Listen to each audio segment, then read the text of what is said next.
앞에서도 이미 말씀드렸지만 오늘은 주님께서 세례를 받으신 날을 기념하는 주님의 세례주일로 우리가 지키고 있는데요.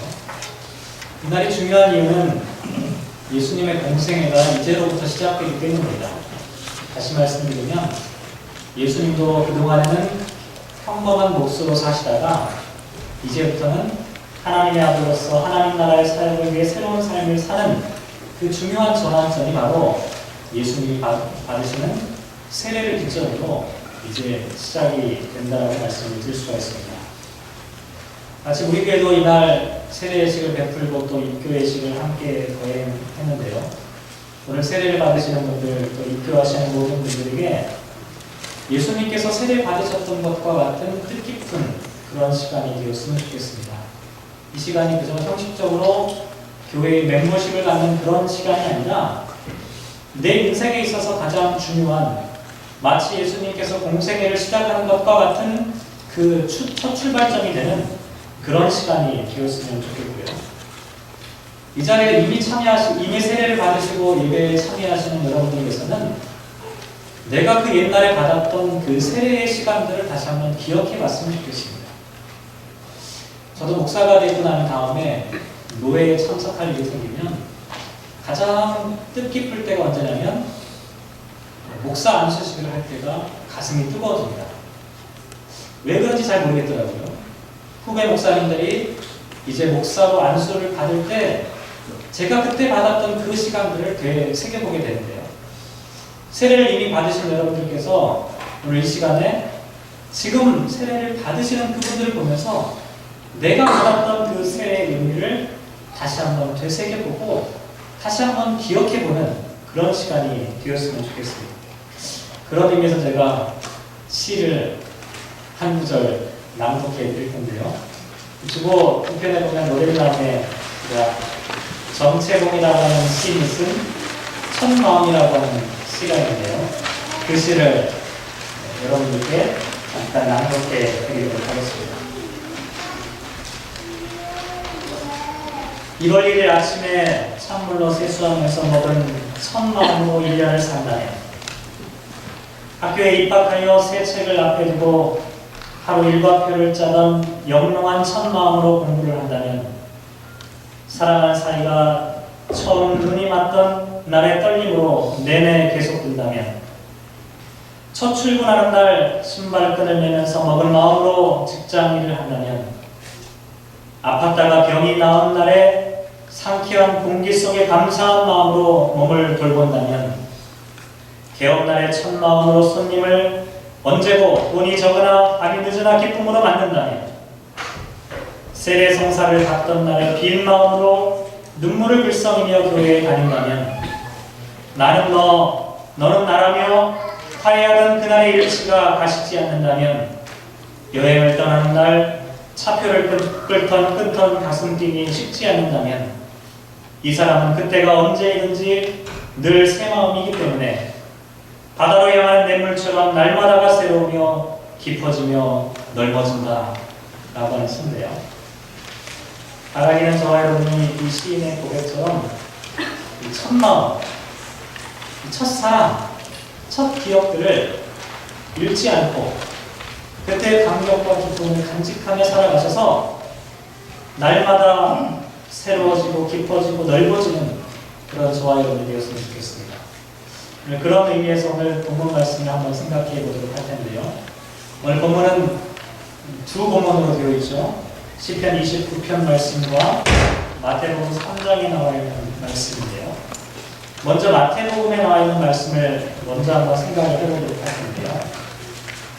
마태복음에 나와 있는 말씀은 어떤 말씀입니까? 예수님께서 요단강에서 세례를 받으시는 그 장면을 기록하고 있는데요. 13절 말씀 한번 같이 읽어볼까요? 마태복음 3장 13절 말씀 같이 한번 읽겠습니다. 시작. 이때 예수께서 갈릴리로부터 요단강에 이르러 요한에게 세례를 받으려 하시니, 요단강에 가셔서 이제 세례를 막 받기 직전이라는 것이죠. 근데 어떤 일이 벌어집니까?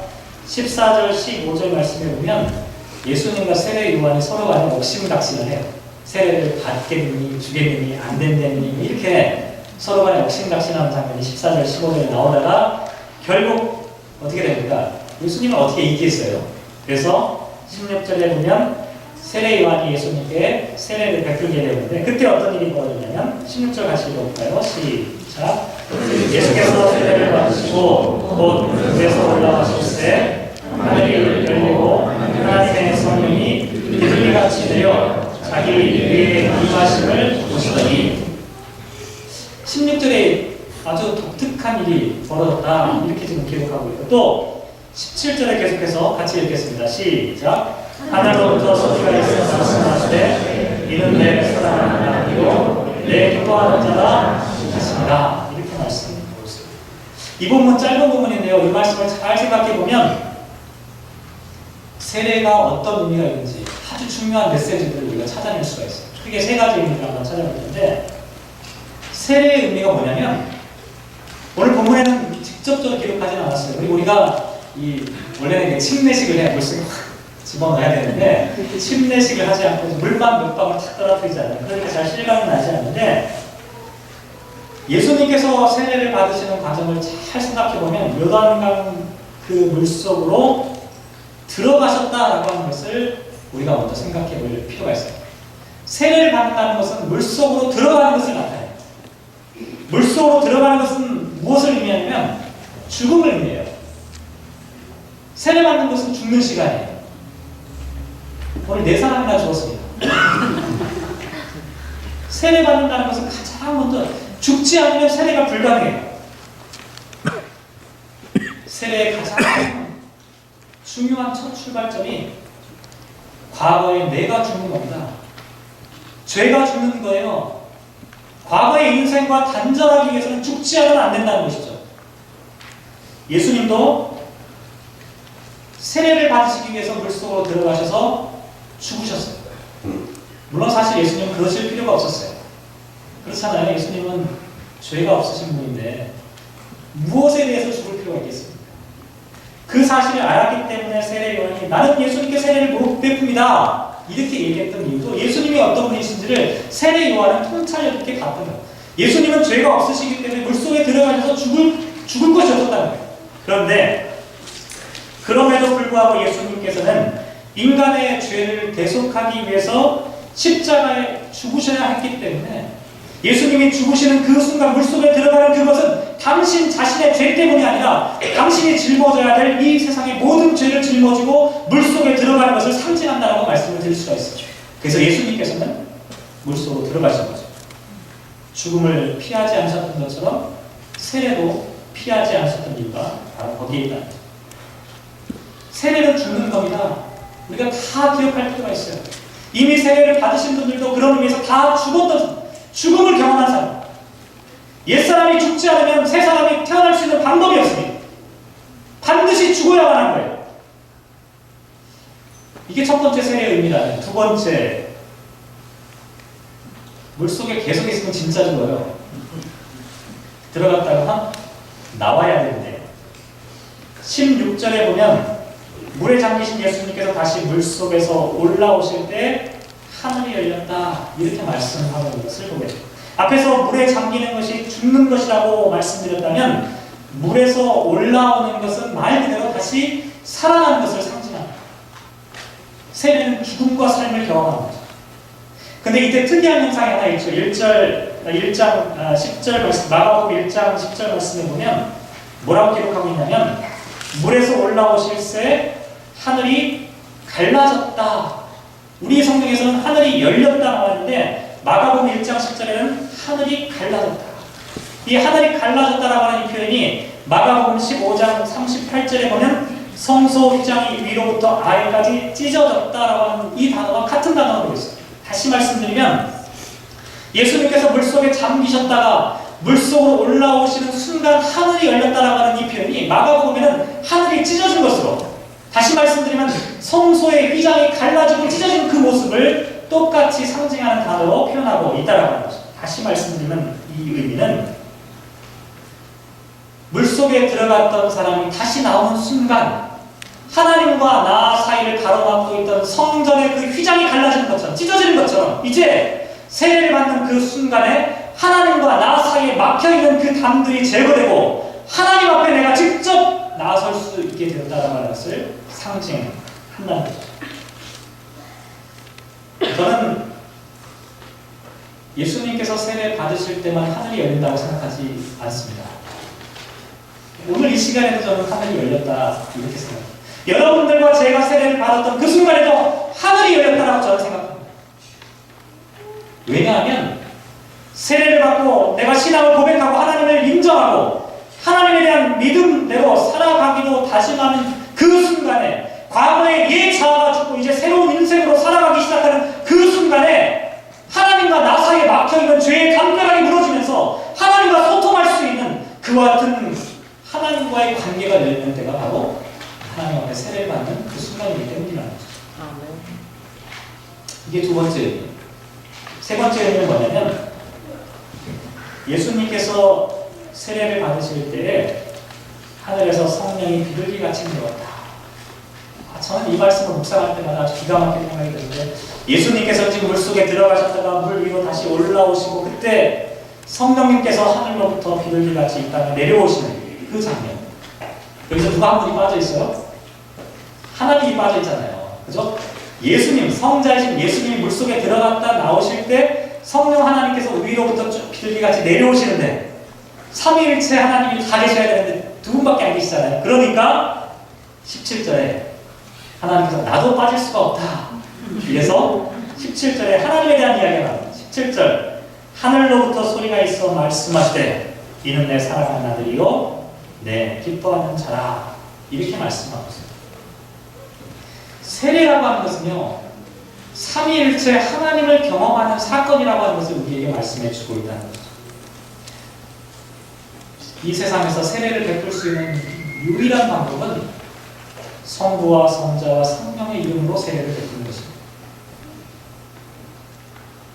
어떤 목회자가 세례를 베푸는 것이 아니라 삼위로 일체하신 하나님의 이름으로 하나님께서 역사하셨기 때문에 세례가 가능한 거예요. 오늘 세례받고 입교하는 이분들이 다른 사람의 강요에 의해서나 아니면 억지로 내가 신앙을 고백할 수 있다. 그렇게 생각하십니까? 저는 그렇게 생각하지 않습니다. 성령 하나님께서 내 마음을 움직여주지 않으면 신앙의 고백이라고 하는 것은요 돈으로 해결할 수 있는 문제가 아니라는 거예요. 신앙의 고백은 그것이 불가능하다는 것이죠. 성부 하나님에 대한 믿음과 예수 그리스도에 대한 신앙과 성령 하나님께서 내 안에 역사하시는 삼위로 일치하시는 그 하나님이 움직이지 않으시면 세례의 역사라고 하는 것은 이 땅 가운데 나타날 수가 없다는 거예요. 오늘도 우리가 세례를 받는 이 순간에 성부와 성자와 성령의 이름으로 세례를 베푸는 이유는 이 순간을 통해 삼위로 일치하시는 하나님께서 이 자리에 함께 하신다라고 하는 믿음의 확신이 있기 때문이라는 거죠. 세례는 삼위로 일치하신 하나님을 경험하는 시간이라고 하는 거죠. 자, 이러한 의미들이 세례 가운데 담겨져 있습니다. 오늘 특히 그 중에서도 생각해볼 말씀이 뭐냐면 세 번째 부분이었어요. 성부 하나님께서 마지막에 딱 등장하시는 그 장면. 하늘로부터 소리가 있었다. 그러면서 하나님께서 말씀하시는 그 장면을 오늘 주로 한번 생각을 해보도록 할 텐데 저는 사실 처음에 이 말씀을 묵상하면서 어떻게 생각했냐면 오늘 뭐 우리 장국인 형제나 체리 자매나 원희 형제나 또 원준이 형제가 세례를 탁 받을 때 누가 하늘에서 마이크가 탁 나오면서 내 사랑하는 아들이다, 딸이다 이렇게 탁 음성이 탁 들리면 진짜 멋있겠죠. 저는 그렇게 이해하고 있었어요. 예수님께서 세례를 탁 받으실 때 그때 하나님께서 말씀하신 걸로 내 사랑하는 아들이요 내 기뻐하는 자라고 하는 그 음성이 하늘로부터 들렸다 이렇게 저는 생각하고 있었어요. 여러분도 그렇게 생각하고 계셨죠? 그런데 오늘 제가 이 말씀을 곰곰이 묵상하고 또 생각해 보는데 오늘 본문 말씀은 조금 다르게 기록하고 있다. 저와 여러분이 알고 있는 게 선입견이었어요. 오늘 본문 말씀은 한번 자세히 한번 살펴보세요. 17절 말씀을 보면 하늘로부터 소리가 있어서 말씀하시되 이렇게 나와 있습니다. 하나님께서 말씀하셨다 이렇게 말해도 될 텐데 하늘로부터 소리가 있어서 말씀하셨다. 하늘로부터 소리가 있었다는 거예요. 근데 그 소리가 내 사랑하는 아들이요 내 기뻐하는 자라는 말씀으로 들렸다는 거예요. 뭐 똑같네요. 이렇게 생각하실지 모르겠는데 달라요. 여기 소리라고 하는 단어를 굳이 쓰고 있는 이유를 한번 생각해 볼 필요가 있어요. 말과 소리는 좀 다르잖아요. 랭귀지, 우리가 어떤 언어적인 그 말과 소리라고 하는 것은 이 범위가 달라요. 분명히 말도 소리에 포함돼요. 이 소리라고 하는 이 카테고리가 훨씬 넓잖아요. 이 소리라고 하는 카테고리 안에 말도, 언어적인 말도 포함되어 있는 것이 분명해요. 하지만 소리에는 말만 있는 것이 아닙니다. 소리에는 바람 부는 소리도 있어요. 천둥이 치는 소리도 있고 비가 오면서 내는 소리도 있어요. 낙엽이 굴러가는 소리도 있고 때로는 산이 진동하는 그와 같은 소리도 있어요. 수많은 소리가 있는데 그 중에 우리들이 알고 있는 언어적인 그 말은 그 중에 한 일부분이라는 것이죠. 근데 오늘 본문 말씀에는 분명히 소리라고 하는 단어를 쓰고 있다는 사실이에요. 왜 소리라고 하는 단어를 사용하고 있을까요? 그냥 하나님이 말씀하셨다. 인간의 언어로 말씀하셔서 너는 내 사랑하는 아들이다. 이렇게 말씀하시는 것으로만 해도 충분할 텐데 마태복음만의 특별한 어떤 의미가 있는 것일까요? 찾아보니까 그렇지 않아요. 마태복음, 마가복음, 누가복음에 나와 있는 예수님께서 세례 받으시는 그 장면을 기록한 모든 말씀들이 동일하게 하늘로부터 소리가 있었다라고 말씀하고 있는 거예요. 참 이상하다는 생각이 들었어요. 소리라는 것이 도대체 무엇일까? 여기 나와 있는 이 소리라고 하는 단어가 이 헬라어로 포네라고 하는 단어를 쓰거든요. 이 소리라고 하는 이 단어를 찾아보면 이 단어의 의미가 a sound, 또 noise, cry, language, voice 이런 의미가 다 포함되어 있어요. 제가 이 사전을 찾아보면서 우리 한글 개역 성경 번역이 얼마나 잘 됐는지 영어 성경 한번 찾아보세요. NIV 성경 보면 뭐라고 번역하고 있냐면 그냥 보이스라고만 나와 있어요. 목소리잖아요. 그런데 원래 이 헬라어에서 말하고 있는 것은 목소리가 아니라 그냥 소리예요. 무엇인가 그 소리가 있었다는 거예요. 이런 의미를 다시 한번 살려가지고 오늘 본문을 정확하게 한번 해석해보면 하늘에서 내 사랑하는 아들이요 내 기뻐하는 자라고 하는 그 말씀이 우리에게 언어적으로 들리는 게 아니라 어떤 소리가 있었는데 그 소리를 내 사랑하는 아들이요 내 기뻐하는 자라는 의미로 받아들였다는 그런 의미로 해석해 볼 수가 있다. 어떤 소리가 있을까요? 그런데 궁금한 건 이런 게 궁금하더라고요. 도대체 마태복음과 마가복음과 누가복음을 기록한 이 복음서 기자들이 그 소리를 어떻게 하늘로부터 오는 그 소리의 정체가 하나님의 말씀으로 이해되어지고 해독될 수 있었느냐라고 하는 사실이었어요. 이게 궁금하다. 한마디로 말씀드리면 이런 거예요. 바람 소리가 휙 지나가는데 그 바람 소리를 딱 듣자마자 하나님의 음성을 듣는 거예요. 비가 쏟아지는 소리가 막 나는데 그 속에서 복음서 기자들은 거기에서 하나님께서 말씀하시는 말씀의 의미를 찾아냈다는 거예요. 오늘 본문이 바로 그런 의미라는 거예요. 예수님께서 물속에 들어가셨다 나오시는 그 순간에 하늘이 열리고 하나님의 성령이 비둘기같이 내려오는 그 순간에 어떤 소리가 있었다는 거예요. 그 소리를 듣는 순간에 그 속에 담긴 의미를 찾아낸다는 거예요. 어떻게 그렇게 찾아낼 수 있을까? 궁금해하던 차에 그것을 풀 수 있는 방법을 시편 말씀에서 한번 찾아보기로 했어요. 시편 29편 말씀을 보면 그 비밀을 우리가 조금씩이나마 풀어갈 수 있게 돼요. 시편 29편 말씀을 잠깐 좀 소개를 해드리면 시편이 150편까지 되어 있잖아요. 엄청 많은 시편이 있는데요. 그 중에서도 가장 오래된 시 중에 하나로 알려져 있습니다. 가장 고대의 시라는 거예요. 근데 이 시는 또 어떤 특징을 갖고 있냐면 아주 오래된 고대의 시인데 그 시의 주제가 뭐냐면 가나안의 주신이었던 바알 신에 대하여 하나님의 우월성을 나타내는 그와 같은 시로 되어져 있습니다. 여러분 뭐 접하기 어려우시겠지만 그 고대 문서 가운데 우가리 서사시라고 하는 그 서사시가 있는데 거기를 보면 바알을 뭐라고 표현하고 있냐면 구름을 타는 자다 이렇게 표현을 하고 있습니다.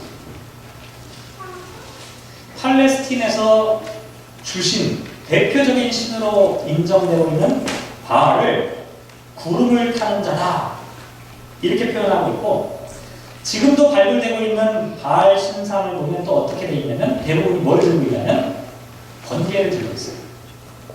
참 묘해요. 별명은 구름을 타는 자고 형상은 번개를 들고 있는 모습을 이 바알 신의 모습 가운데 우리가 찾아볼 수 있다. 왜 그러냐면 바알 신은 가나안의 농경 문화 가운데서 풍요를 약속해주고 또 사람들에게 행복을 가져다주는 신으로 인정되고 있었기 때문에, 농경사회에서 풍요와 풍성함을 가져다주는 바알 신은 그렇기 때문에 사람들에게 또 어떻게 이해되었냐면 날씨를 관장하는 신으로 이해되어지고 있다. 그래서 구름을 타고 또 번개를 들고 있는 그와 같은 신의 모습으로 형상화되었던 겁니다. 그렇게 사람들이 바알을 믿고 있었다는 거예요. 바알을 하나님으로, 바알을 신으로, 바알을 풍요의 약속을 가져다주는 그와 같은 신으로 인정하고 있는 사람들이 팔레스틴 땅에, 가나안 땅에 가득 살고 있었는데, 그때 그 사람들을 향해서 하나님이 진정한 이 세상의 통치자라는 것을 설명해 주기 위해서 쓴 시가 바로 이 시였다는 거죠. 그래서 3절 말씀 한번 볼까요? 29편 3절 말씀에 보면 먼저 이렇게 기록하고 있죠. 같이 한번 읽어볼게요. 시작. 여호와의 소리가 물 위에 있도다. 영광의 하나님이 그의 소리를 내시니 여호와는 많은 물 위에 계시도다. 하나님이 물 위에 계신다는 이 표현은 어떤 의미를 갖고 있을까요?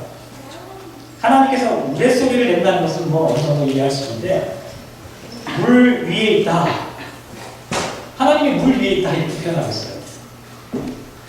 앞에서 제가 바알 신에 대한 이야기를 좀 말씀드렸는데, 바알은 누구를 이기고 승리했냐면 바다를 정복하고 승리한 신으로 이해되고 있습니다. 고대 서사시를 보면 바알 신이 성공하는 그 과정을 보면 바다의 신을 제압하고 그리고 가장 위대한 신으로 등장하는 것이 이 바알 신이라는 거죠. 바다 위에 있는 것이 바알 신이라고 봤다는 거예요. 근데 이 시편 29편에 나와 있는 이 기자는 뭐라고 말씀하고 있냐면, 바다 위에 있는, 물 위에 있는 신이 바알 신이 아니라, 바다를 정복하고 바다를 다스리는 그 신이 바알 신이 아니라 하나님이다라고 하는 것을, 물 위에 하나님이 계신다라고 하는 것을 지금 거꾸로 이야기하고 있는 그런 표현이라는 거죠. 그리고 천둥과 번개를 내리는 그 기후의 신도 바알이 아니라 하나님이다. 그래서 3절 중간에 영광의 하나님이 우레소리를 말하신다라고 표현하고 있다는 거죠.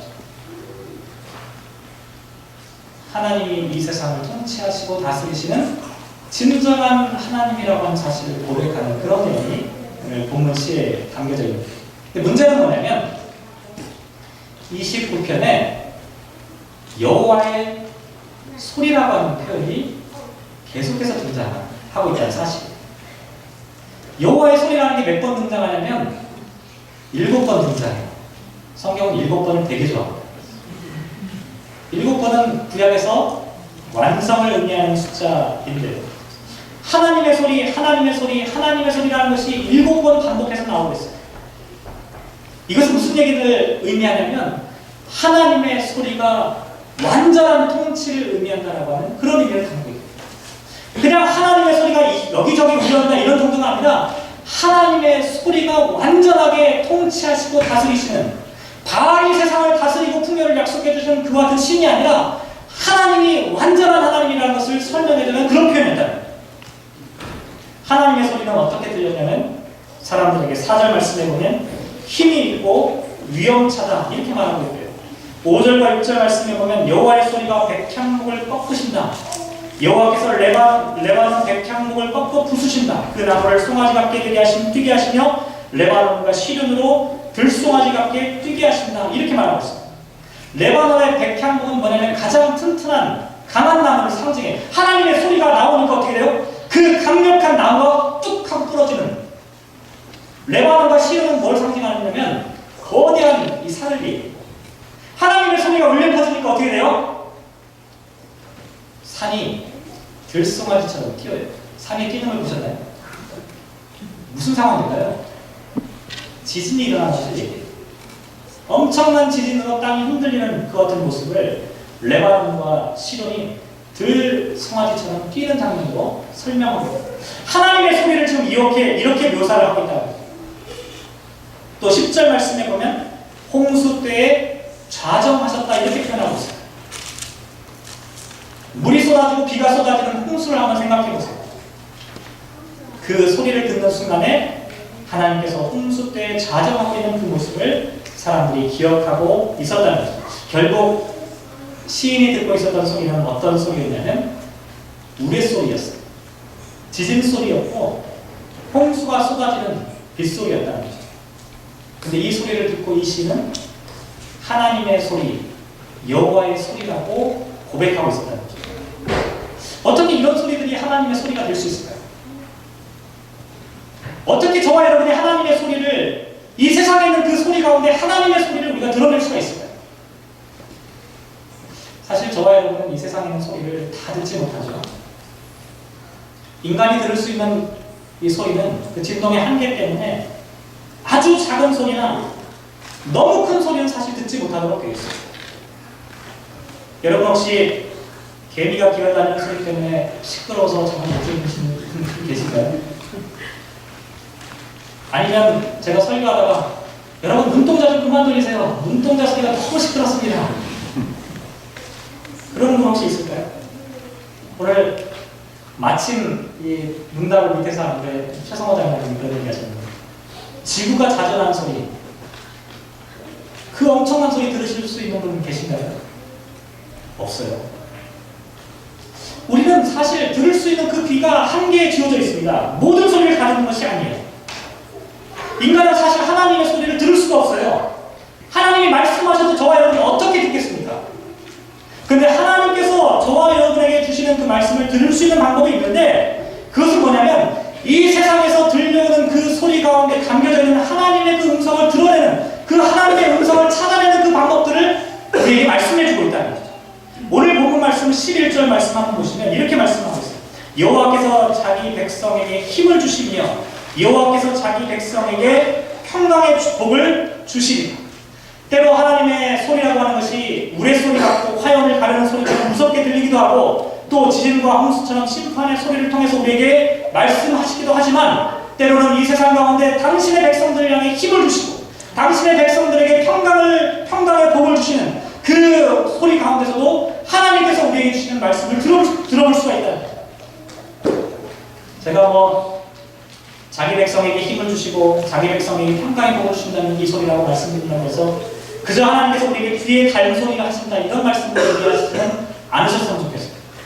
하나님께서 우리에게 힘을 주신다는 것은 어떤 의미를 갖고 있냐면 하나님께서 이 세상을 심판하시고 이 세상을 멸망시키는 하나님의 궁극적 종말의 시간이 다가오더라도 마지막 순간까지 용기와 소망을 잃지 않고 살아갈 수 있도록 하는 그 힘을 주시는 걸 얘기해요. 또 고난과 핍박의 순간에도 이를 이겨낼 수 있고 마침내 참된 평강과 평화의 복을 누리는 그와 같은 소리가 분명히 그 속에 담겨져 있다고 말씀하고 있다는 거죠.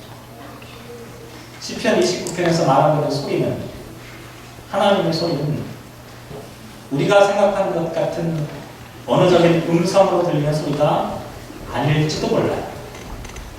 그런데 이 시인은 세상의 역사를 보고 또 세상이 움직여지는 그 과정을 보면서 그 속에서 하나님께서 심판하시는 소리도 들리고 또 구원하시는 그 음성도 들을 수 있다라고 고백하고 있다는 것이죠. 특별히 자기 백성에게 힘을 주시고 평강의 복을 주시는 그 소리를 들을 수 있다라고 말씀하고 있다는 거예요. 제가 앞에서 소리라고 하는 이 포네라고 하는 이 단어가 여러 가지 의미가 담겨 있는데 a sound, noise, cry, language, voice 여러 가지 의미가 있는 거예요. 어떤 사람에게는요 아주 시끄러운 소리로 들릴 수도 있다는 거예요. 노이즈한 소리로 들리는 거예요. 어떤 사람은 울부짖는 소리로만 들리는 거예요. 그런데 어떤 사람에게는 그것이 랭귀지로 들리는 거예요. 하나님이 말씀하시는 음성으로 들리는 거예요. 하나님께서 저와 여러분을 향해서 내 사랑하는 아들이라고 말씀하시는 그 소리가 들리는 사람이 있다는 거예요.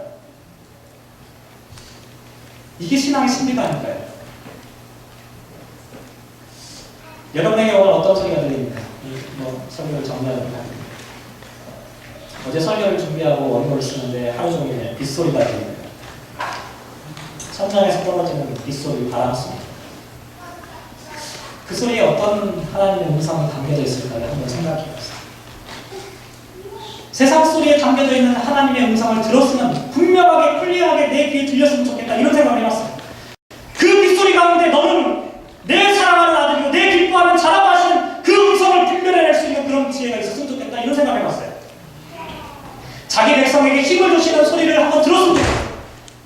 이 세상에 평강의 복을 주시는 하나님의 음성을 우리가 들었으면 좋겠다 이런 생각이 들었어요. 사랑하는 성도 여러분, 이 세상에 들려오는 수많은 소리 가운데 담겨있는 하나님의 소리를 한번 들어보시기 바랍니다. 여러분을 사랑하시는 그 소리를 한번 들어보시기 바랍니다. 세상 사람들에게는 시끄러운 노이즈로 들리지만 하나님을 믿는 백성에게는 구원의 메시지로 담겨있는 하나님의 생생한 그 음성으로 들리는 그 소리, 그 소리를 들으시길 바랍니다. 이 소리를 들었던 사람들이 어떻게 살았는지 아세요? 읽진 않았지만 시편 29편 1절과 2절 말씀 보면 그 소리를 들었던 사람들이 어떻게 살았는지를 기록하고 있습니다. 너희 권능에 있는 자들아 영광과 능력을 여호와께 돌리고 돌릴지어다. 여호와께 그의 이름에 합당한 영광을 돌리며 거룩한 옷을 입고 여호와께 예배할지어다 이렇게 말씀합니다.